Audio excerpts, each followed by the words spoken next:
ladies and gentlemen? We are back. We are live. It is the Freight Coach Podcast, the top podcast in transportation, coming to you guys every single weekday, 8:30 a.m. Pacific, 10:30 Central, to break down some industry headlines. But most importantly, you guys, provide some actual insight into what you can do with all of this information. If this is your first time tuning in, welcome. This is the real side of freight, ladies and gentlemen. And I say that before every single show. And what I mean by that is I only speak with transportation professionals, because at the end of the day, you guys, I want to talk to the right individuals who have done what you're looking to do, or who are currently doing what you're trying to achieve. So you can take that information, apply it, utilize it, and see a meaningful difference in your business and your life. Happy Wednesday, everybody. Yeah, we got a solo show today. So before we get into today's topic and everything, I do want to make another quick reminder. If you haven't subscribed to the newsletter yet, it dropped this morning. All right. So if you want to get in on this, I need you to go to thefreightcoach.com to sign up for it.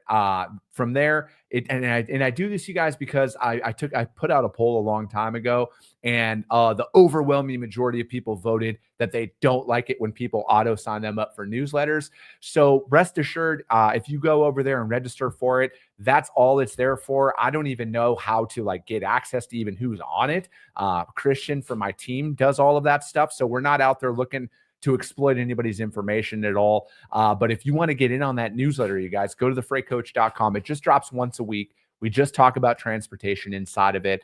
And that's where you can find all of that, rates, diesel fuel, all of that stuff. So check that out if you want to get in on it. But today, solo show, you guys. And it's a pretty special show for me, because I recently surpassed 5 years of being self-employed.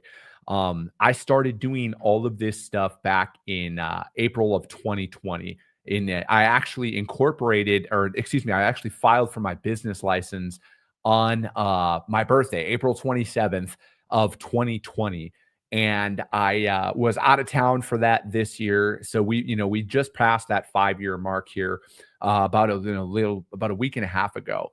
And it's crazy, right? Because I wish, and I'm actually wearing the OG hat today. I have one left from it because I gave a lot of them away back in the day, but I kept this one. It sits on my desk with me at all times. And, I wish I could be doing this where I started back out of the old apartment that I was renting when I had first moved to Arizona. I started creating all the content out of the bedroom. I recorded all of the early podcasts out of my bedroom. I was on a broken folding table, on a busted laptop that I had, and I had an Amazon podcast starter kit, which is what I started on. And it's been wild to look back over the growth here over these last 5 years and kind of see where things were to where things are right now. And, I want to start off with a stat here.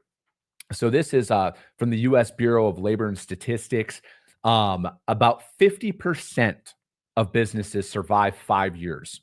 50%, right? So just think about that. Out of everybody who started a business back in 2020, 50% of them are no longer in business, based on this, right?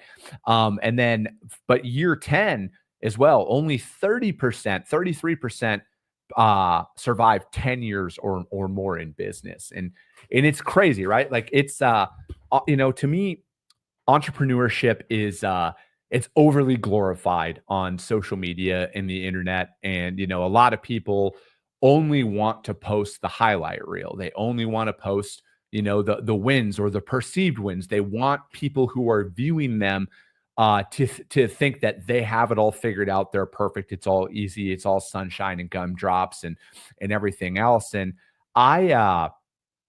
from my perspective, this is literally the absolute hardest thing I've ever done. And I just got notification that the show's not on LinkedIn right now. For some reason, that LinkedIn's having issues. And I think this is also another little time to remind everybody, this is why I go live on YouTube. I want everybody who ever watches this, or if you're listening to this, if you want to see the live stream, go to YouTube, go to the Freight Coach on YouTube. You can find us on there if you want to watch that live stream, because LinkedIn is having issues again. But here we are. Again, it's just par for the course on what you go through. But, back to what I was talking about. I am choosing to put the realities of growing a business from scratch. So I've started to date, I've started 3 companies in that 5-year span. I wouldn't recommend doing that at all. It was a lot of work. And all of them had 0 customers to start with. And, so it's one of those, most people, when they start a business, they're starting it, and they're like, especially inside of transportation, they're starting it with like guaranteed revenue from shippers that they were working with at their previous employer. They're going to bring it on and start moving that freight. And, with my journey starting off, and, because I had originally started with all this media stuff, and, I was doing sales consulting at the time because, nobody was hiring. So I was doing sales training for freight brokerages and trucking companies. I was working with a bunch of different companies, not right away. It was after about the first year because, I had literally delivered pizzas for the first 8 months that I was doing all of this back in 2020. I was doing that because I didn't have any money. I have a family to feed, and I will not let my family starve at all. I will do literally whatever it takes. If this all went away today, I would have 6 jobs by tomorrow because I will not let my family starve out of my own ego. So, I was delivering pizzas back then, and, I had broke even on in after my first, like, I think not 10, no, it was 12, 10 months in business, I broke even. And then about 15 months, I actually made my first dollar in business. So it took me 15 months to make my first actual profit where I didn't break even. I didn't have to take any money out of my savings account anymore to pay my bills. And to really sustain that time frame, though, even though I was delivering pizzas, like I emptied my 401k.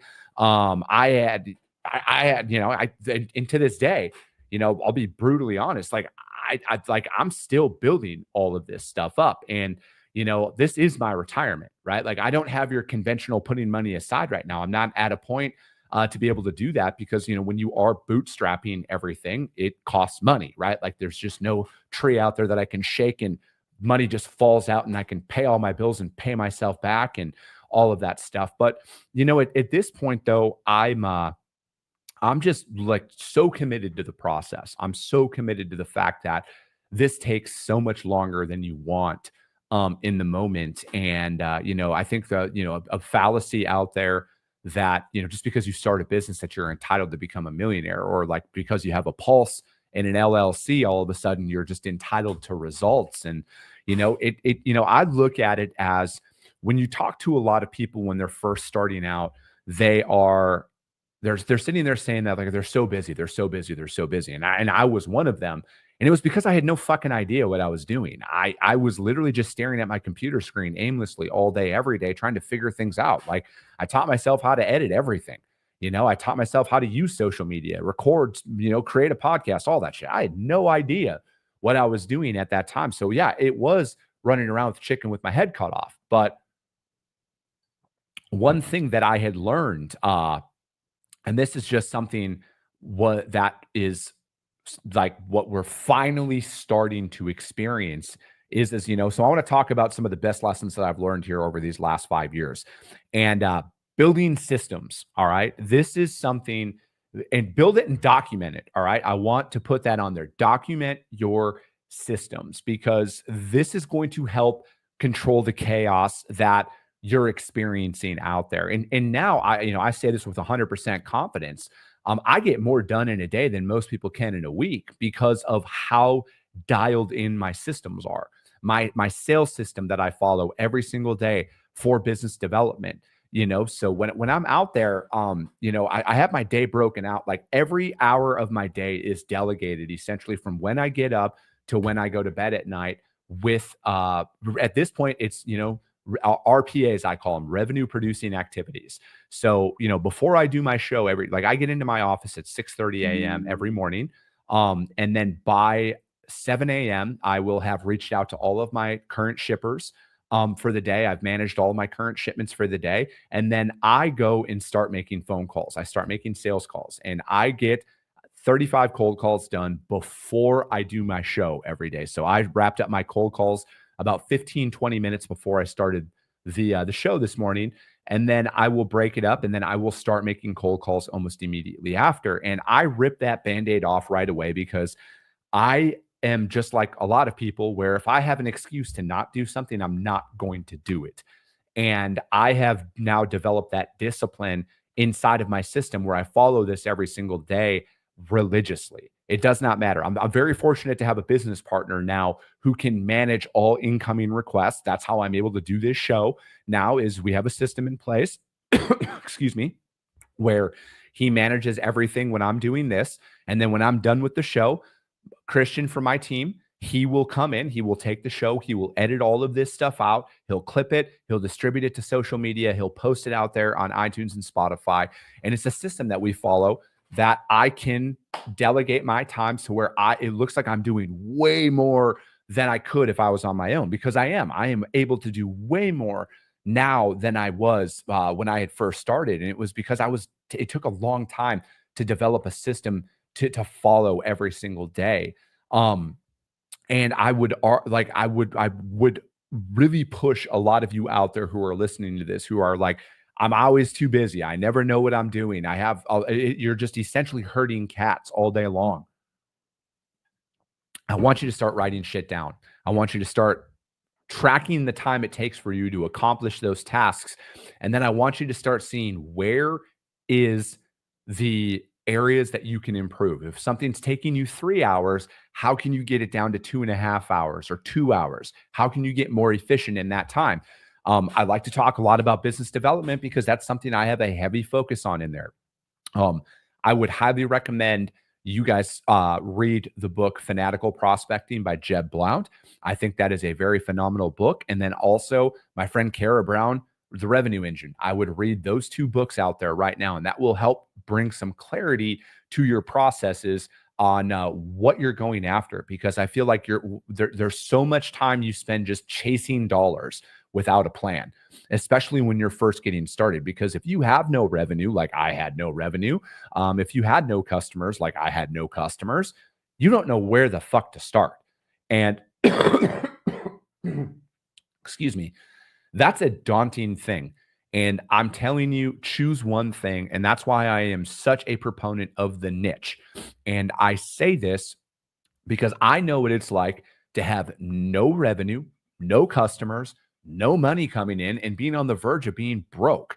Okay. And I'm telling you this right now, choose one thing and go after it religiously inside of it from a business development standpoint. And I think that this is applicable to many industries out there. But again, I'm not your life coach. I talk about freight. So I'm going to say from freight specifically, choose a niche and double down, triple down on that, and then build up a system around it. Document your processes, follow those processes, and then find areas of improvement where you can shave a couple, 30 minutes off, and then you can increase your output. That's why I'm always telling you, start with 25. Do 25 cold calls. See how long it takes. If it takes you 2 hours and then you do it for a month, maybe you get it down to an hour and a half. Boom, add 5 onto that. That's why I am such a proponent of this. Another very big lesson I've learned with this, again, starting with 0 customers, 0 revenue, be obsessed with your customers. All right. It takes way more, so much more effort than you think to get business from somebody. And when you're talking, in the freight game, tens of thousands, hundreds of thousands of dollars of revenue that you can get from some of these shippers, you guys, takes a lot. And when you get that, you cannot take that business for granted at all, because if it comes quick, usually it leaves quick. And that is something that you want to avoid at all costs. And then, you really got to ask yourself constantly, are you still solving that problem for them? And then what does your customer actually need from you? And for me, it's like the more simple I can keep it for my customer, the easier it is for me to work with. I found that the better off it is. And from a customer standpoint, you guys, communication is key. Be just as upfront with them if you can't do something as if you can do something. All right. And then just keep that top of mind, because you can when you're in that desperation, I just need revenue, I just need money, you find yourself committing to stuff you probably shouldn't be committing to. And that is something that will get yourself in a lot of trouble out there when you're trying to build a sustainable revenue source. because that's what you're chasing early on. You're chasing sustainability. You're chasing that consistent revenue that's coming in to cover your overhead so you can actually get a sliver of breathing room, so you can maybe go to the grocery store and swipe your card and not wince hoping that it doesn't get declined. All right. And that's what you're chasing. You're chasing that sustainability right away. And I'm telling you, the more honest you can be about what problem you're actually trying to solve in it from a singular focus standpoint, I truly feel like the better off you're going to be in business for the long term. Because again, it's about sustainability. Anybody can find a customer and move one shipment and maybe make a couple $100, but can you do it repeatedly and religiously, day in and day out, month in and month out, year in and year out? That's what you're chasing after. So you have to be obsessed with your customers. How can you ensure that you are going to be a viable resource for them? And then furthermore, with that, not all business is good business. All right. And I say that as somebody who's been fucked out of tens of thousands of dollars, been in lawsuits and other stuff that is out there. All right. You have to understand that this is a business and you need to protect yourself. Okay. So that's another little kind of caveat I'm putting in there. Number three for me, protecting your focus. So again, like I was saying, I can get more done in an 8-hour period than most people probably can in a 40-hour work week. And it is because my focus is of utmost importance to me. My day is delegated out. It is structured in a way where I am constantly focused on building my business right now. What I consume outside of work, like when I go to the gym every single morning, I'm listening to audiobooks, I'm listening to business podcasts, I'm listening and consuming information to hopefully just get a little bit better, a little bit more efficient with my time, a little bit more efficient with my sales outreach and all of that. I am a student of the game with this, and I'll get into that here in a little bit. But, and then furthermore, I have, a very big thing that I've done here is I have shut off all notifications on my cell phone except for text messages. I've shut off all ESPN social media. I don't even touch social media outside of LinkedIn for business development purposes. I do not touch any social media from 6 a.m. until 4 p.m. when I'm getting home and I'm like settled at home. And I just because like it's distracting. It keeps you away and it keeps your eyes off the prize. And I do that because I've just found myself finding things to do other than do work. So for me, protecting your focus is so crucial. You need to be constantly focused on your business because a lot of small businesses, you guys, are 30 days away from being out of business every single month because of their cash flow, dips in revenue, losing business, and all of that stuff. So I think from my perspective, when you're at work, you need to be focused. Your eyes need to be on the prize. You need to be looking at how do you get a little bit better. What are you consuming is one of those things that is it's crucial for your development. Cash flow, I brought that up, and that's another thing. That is a major hurdle for a lot of sales reps, a lot of business owners, small business owners, and a lot of the decisions, and this is why I say that this isn't for everybody out there. Like I had just mentioned, being screwed out of tens of thousands of dollars, being sued, lawsuits, all of that stuff that inevitably happen.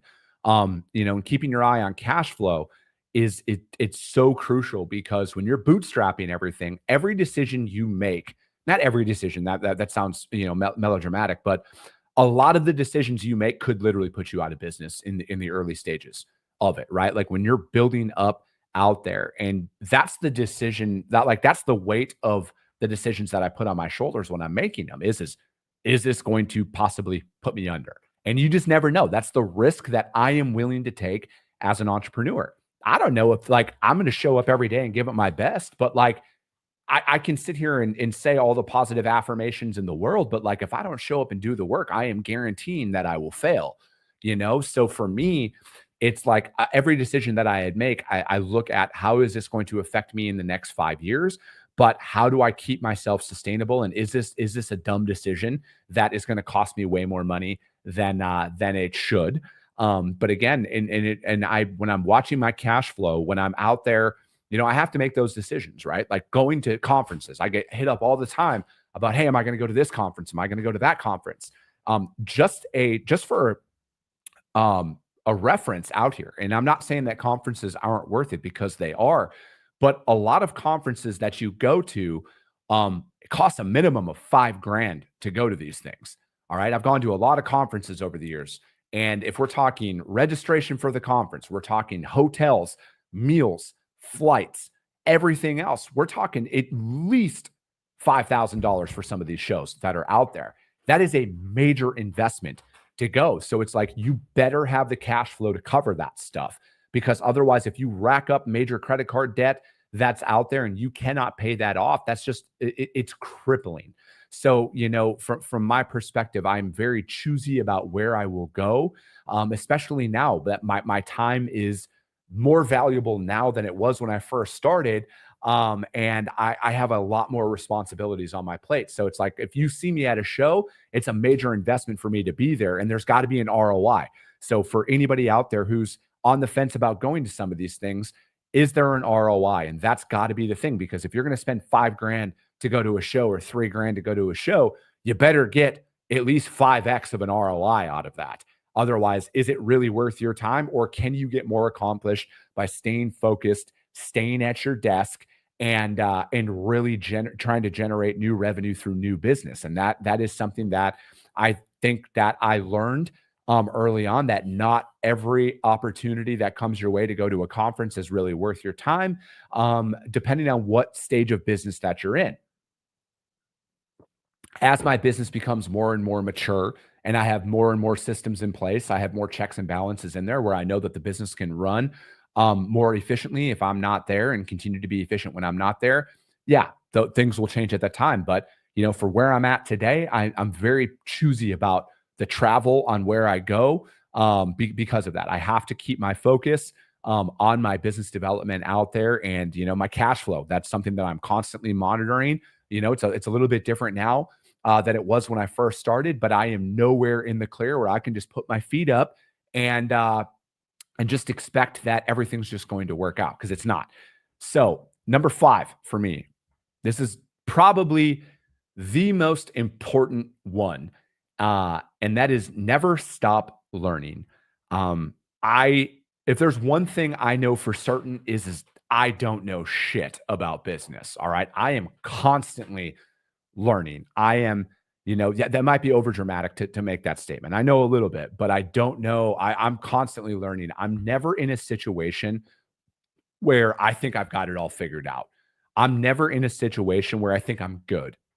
I don't possess that right now, because I look at it as I still got work to do, because I still got a mortgage. I still got work to do because I got a kid that I'm going to put through college. I still got work to do because I got to build this company.